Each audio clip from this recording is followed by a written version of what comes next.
Purposeful leadership, doggedness, innovativeness, and determination to succeed are the four cardinal driving forces that has kept the city of Lagos forging ahead and waxing stronger. We unfold and project the success story as it evolves and a core on the City of Lagos TV show. Let's roll.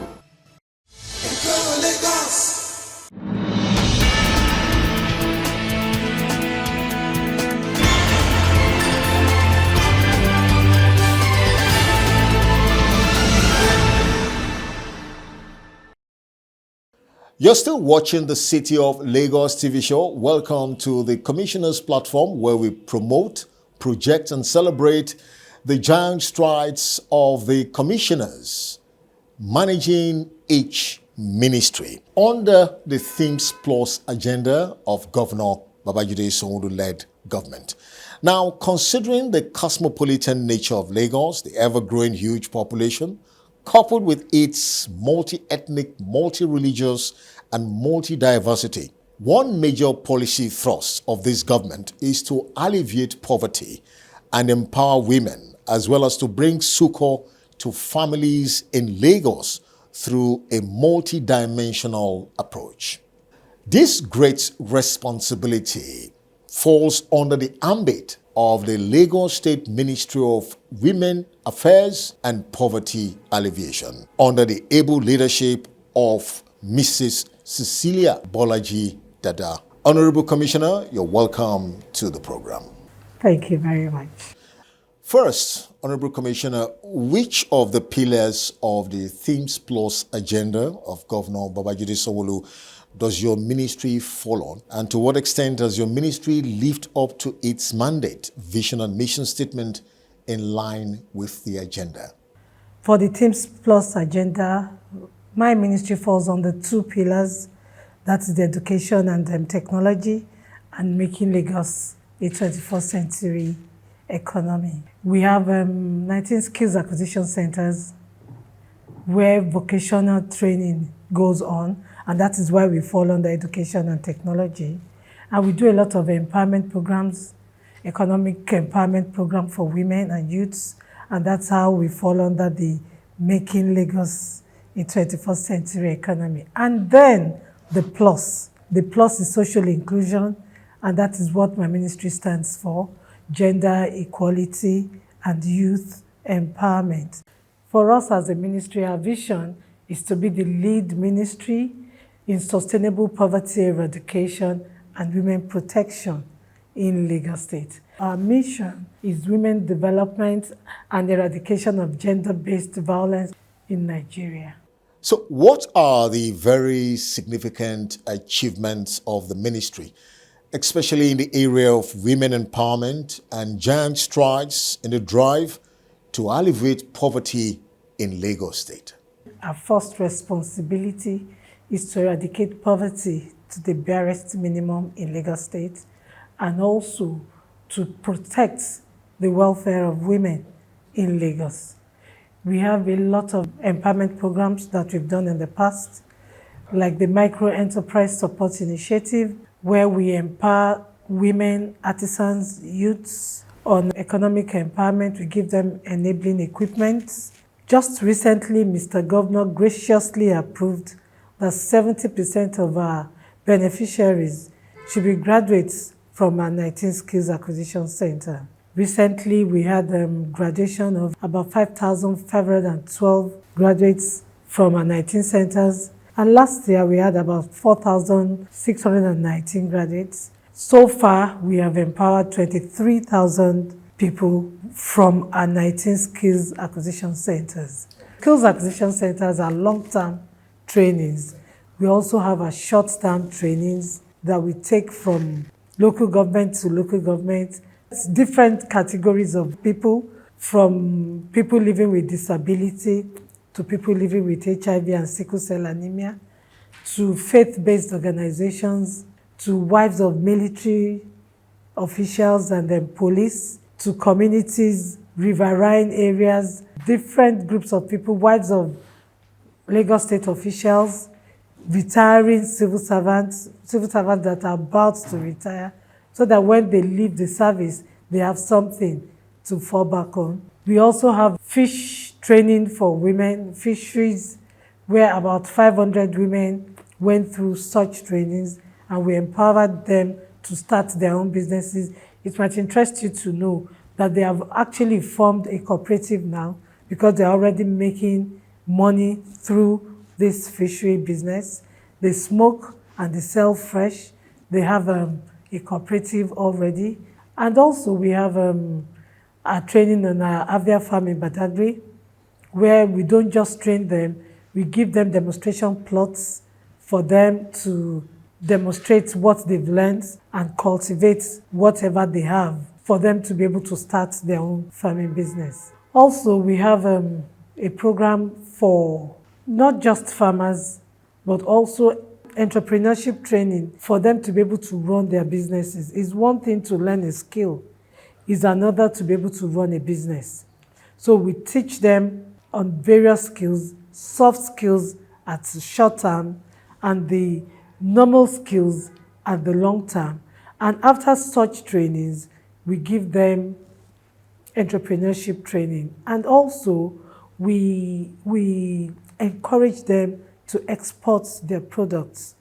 The tremendous support and empowerment initiatives by the ministry is actually commendable, but of key importance is effective monitoring and evaluation of your efforts to actually determine your progress. So, Honorable Commissioner, what monitoring and feedback mechanism has the ministry put in place to get the expected feedback? Thank you very much. We have a department that is saddled with that responsibility, the PRS Department, Research and Statistics. Before we do empowerment, we do evaluation, where we evaluate the beneficiaries, because we take some of our beneficiaries from the social register of the state government. We re-evaluate to be sure that they are still in that status where they are meant to be when they were captured in the register. And after we give them the empowerment, we give them like 3 months, and then we go back to see the impact that such empowerment has made to them. Sometimes we tell them, sometimes we don't tell them. We just badge in on them with our cameras and everything, so that we will have a first-hand information on what they're doing, if indeed the empowerment has impacted on their lives positively. And the feedback has been tremendous. But sometimes you give some people some empowerment equipment and they just dump it. So because they know that the government will come to check, they make sure that they do the right thing with whatever equipment or training they have learned. The good thing about our short-term training is that even before the end of this training, they're already making money. They're already, using the skills that have been taught to make, to empower themselves. Okay, Honorable Commissioner, we quite appreciate that very interesting response to that question. So moving on, Lagos, as we all know, is a huge populated city which houses a mixed multitude with diverse potentials, and data gathering to determine and effectively deploy resources actually requires usable, accurate, and dependable data. So give us a statistical data of the skill acquisition centers established by the ministry and beneficiaries from your poverty alleviation and empowerment initiatives. From 2019 till date, about 23,612 people have benefited from our 19 skills acquisition centers that are spread across the 5 divisions of Lagos State. And so far, we've done over 16,000 in the last 5 years, from 2019 till date, both male and female, young and old. We do not discriminate. The 19 skills acquisition centers are open to everyone in Lagos State, as long as you have your LASRA registration, and we can ascertain that you're a resident of Lagos State, and you're able to buy the form, which is just 500 naira. You're free to come in because it is tuition free. In case you just join us, we've been speaking with the Honorable Commissioner for Women Affairs and Poverty Alleviation, Mrs. Cecilia Dada, giving us deep insight on significant achievements of the ministry. So, Honorable Commissioner, the business of empowerment in a cosmopolitan city with a huge population requires huge funding. So how is the ministry able to generate, finance, and execute its laudable programs, projects, and initiatives, apart from the support from the government? It might interest you to know that we only get our funding from the government. Have you actually approached the banks for support and you're not getting it? We did at some point, but the response wasn't so encouraging. All thanks to the governor of Lagos State, Mr. Babajide Olushola Sanwo-Olu, who has been very, very supportive. He has changed the narrative of this ministry. Programs that used to be done once a year is now done every quarter for the empowerment of women. And we have initiated several other programs that were not in place before. No wonder he became the he for she governor of Nigeria, because he's very passionate about the plight of women in Lagos State. Thank you very much, Honorable Commissioner, for that wonderful response. Now, for a very strategic ministry like yours, what's the level and nature of synergy between your ministry and other ministries and agencies of government in order to achieve your set objectives? We are saddled with the responsibility of standing up against all forms of gender-based violence.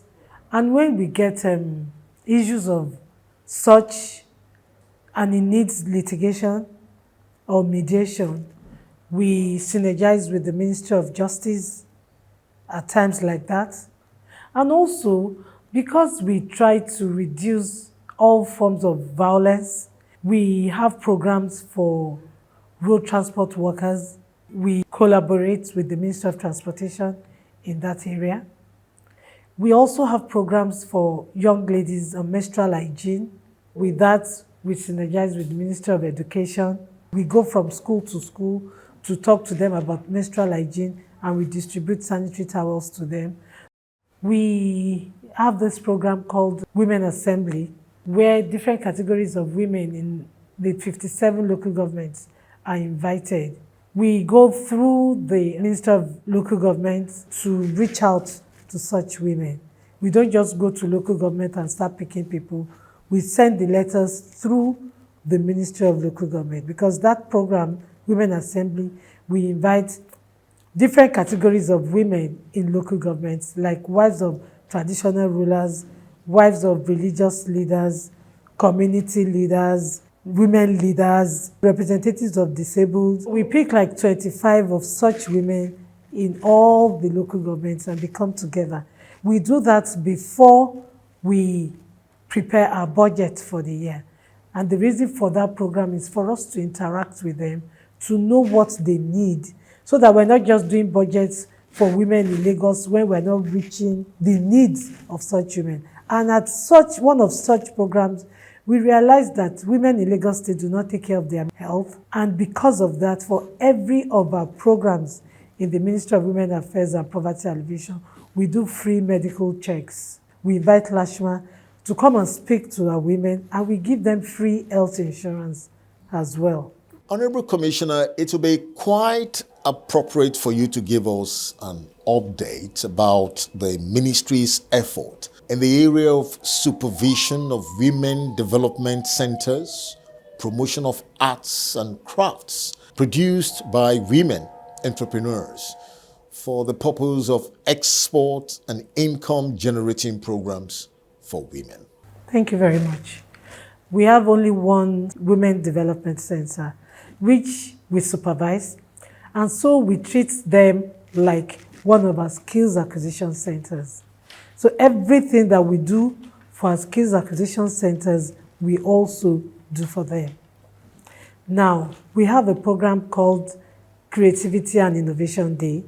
It's a day set aside where all the centers and all entrepreneurs and all the creative industry It's always like a competition. They come up with innovations, creativity, and all of that. It's one thing for one to learn a skill. It's another thing to be creative about what you've learned. So we give them the opportunity to come up with their wares to display, and we get judges because they know that they will be judged. They put in extra efforts. And we also encourage them to make the product to the standard that it is exportable. So we do not just train, we teach them packaging, we teach them how to export. And I mentioned earlier on that we invite the Nigerian Export Promotion Council to come and speak to them on areas where they can export their product and the kind of products that can be exported. Just recently, we went to Shasha area to train some women in agro-allied and how they can also package their product for exports. We also do something with the LSCTF, Lagos State Employment Trust Fund, where our beneficiaries can access loan for them to be able to start their businesses. So those are the things that we do for women in Lagos State. It's quite important for a ministry like yours to collaborate with international organizations to give your activities international relevance.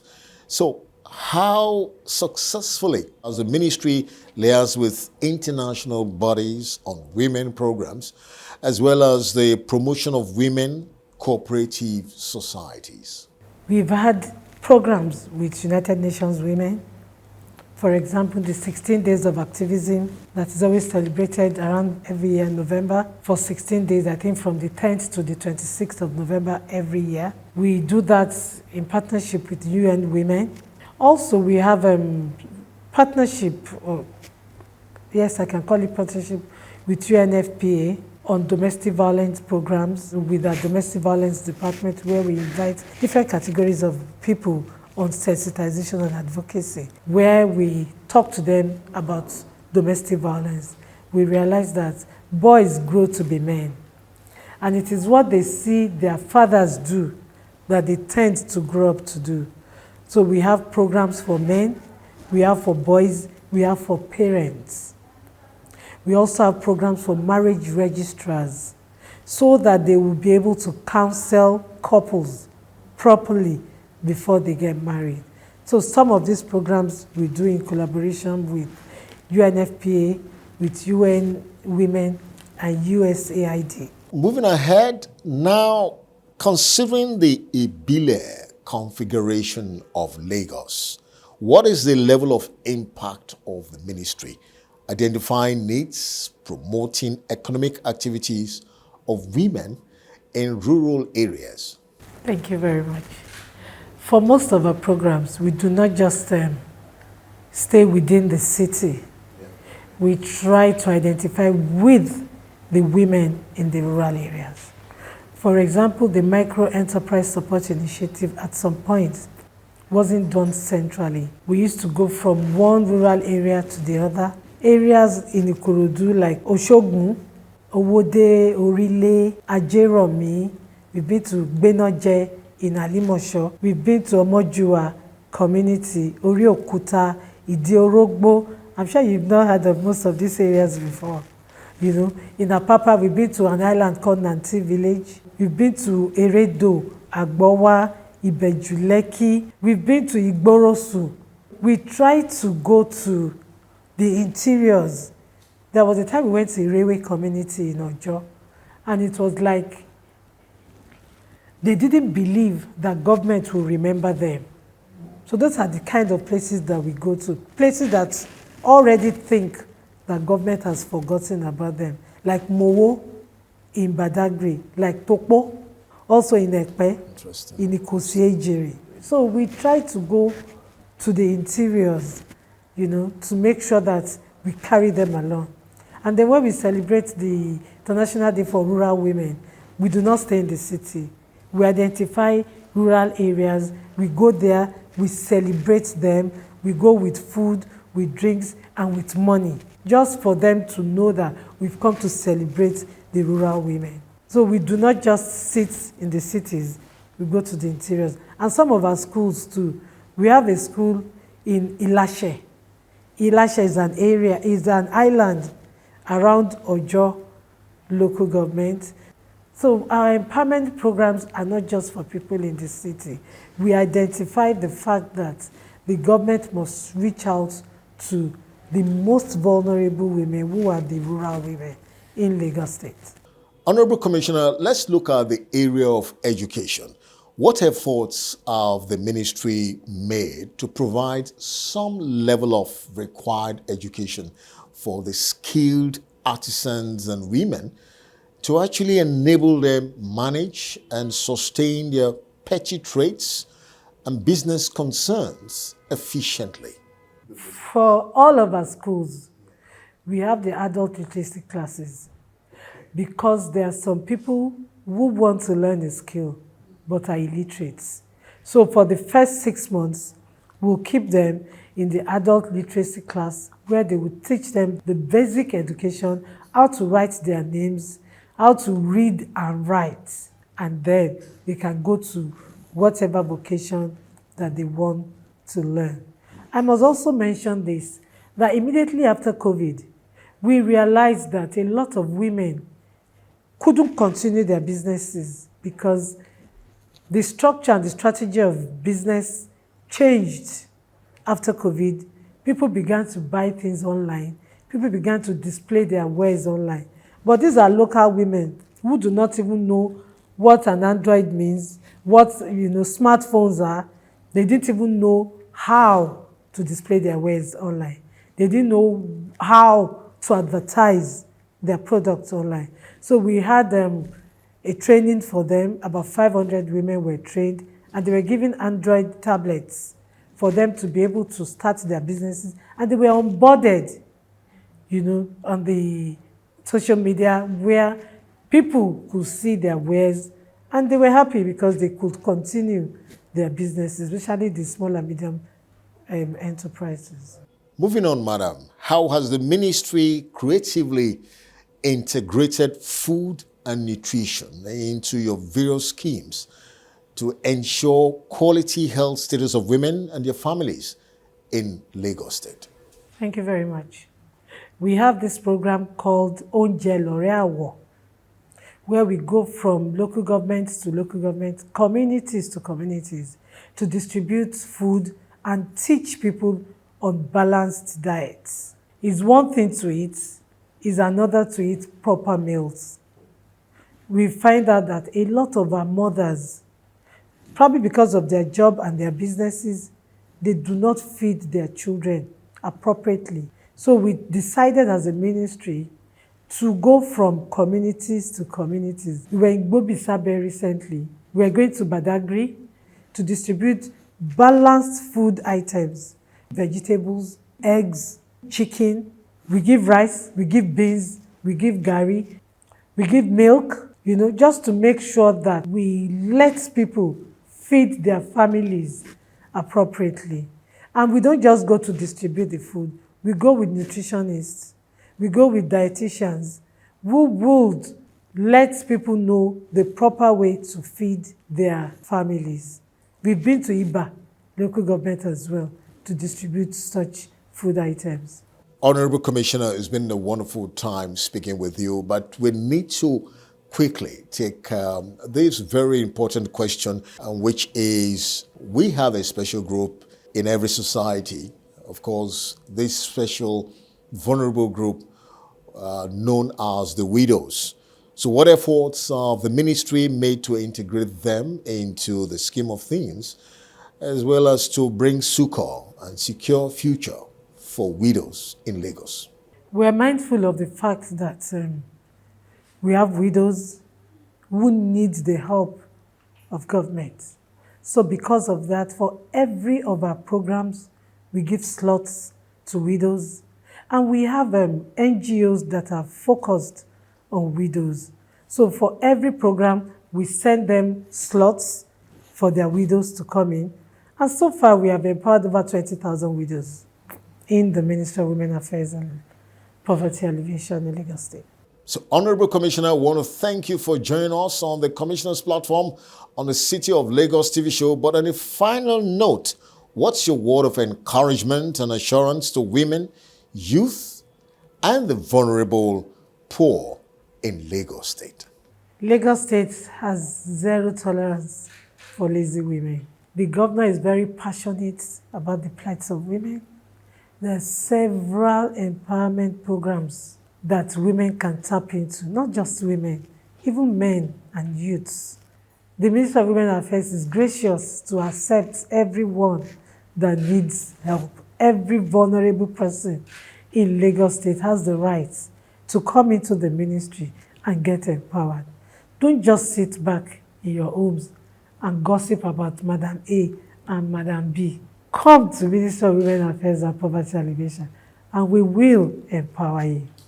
I want to thank you very much, Honorable Commissioner for Women Affairs and Poverty Alleviation, Mrs. Cecilia Dada, for coming on the program. We want to wish you all the best in your continuous, genuine, and proactive effort to bring about alleviating poverty among women, the family, and the youths in Lagos, most especially looking at the state of the economy right now. So wish you all the best. And that's it on the Commissioner's platform on the City of Lagos TV show on TV Nigeria. The City of Lagos TV show will continue in a moment. We'll be right back.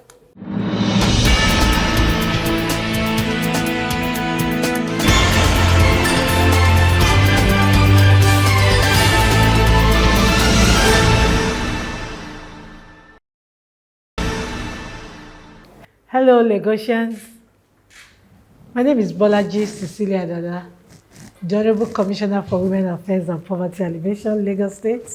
I'd like you to know that in Lagos State Ministry of Women Affairs, we're saddled with the responsibility of your welfare as women and your empowerment.